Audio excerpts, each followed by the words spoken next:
بسم اللہ الرحمن الرحیم۔ السلام علیکم دوستو، آج کی ہماری ویڈیو کا مقصد یہ ہے کہ ہم اپنے مرغوں کو کیسے احتیاط سے رکھ سکتے ہیں، کیونکہ آج کل موسم جو ہے وہ کافی تیزی سے تبدیل ہو رہا ہے۔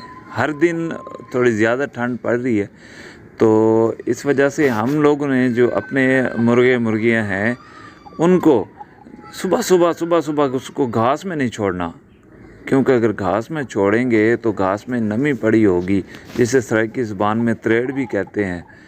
تو اگر وہ نمی والا گھاس انہوں نے کھا لیا تو ان کو زکام ہو جائے گا، اور زکام کی وجہ سے ان کا ناک بند ہوگا، پھر ان کے جسم درد وغیرہ یا بخار بھی ہو سکتا ہے۔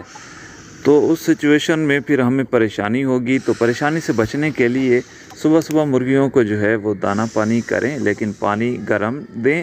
گرم سے مراد یہ ہے کہ موٹر چلا کے تازہ پانی بھر کے وہ دیں، نہ کہ رات والا پانی پڑا ہو اور وہ دے دیں، کیونکہ رات والے پانی پینے سے بھی ان کو زکام بخار ہو سکتا ہے۔ اس لیے بہت زیادہ احتیاط کریں، اور ڈاکسی کیپسول ہمیشہ اپنے گھر میں رکھیں، اور بروفن سرپ بھی۔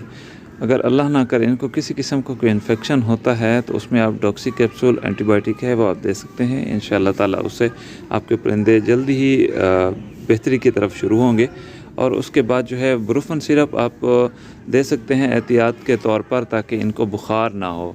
تو اپنا ڈھیر سارا خیال رکھیے گا۔ انشاءاللہ تعالیٰ نیکسٹ جو ویڈیو ہے ہم بہت ہی زبردست قسم کی بنائیں گے۔ اس میں یہ کہ کچھ مرغیاں جو ہے وہ کم انڈے دیتی ہیں یا انڈے نہیں دیتی، تو انشاءاللہ تعالیٰ اس پر ویڈیو بنائیں گے، اور آپ دیکھیں گے کہ اس کا کتنا رزلٹ نکلتا ہے۔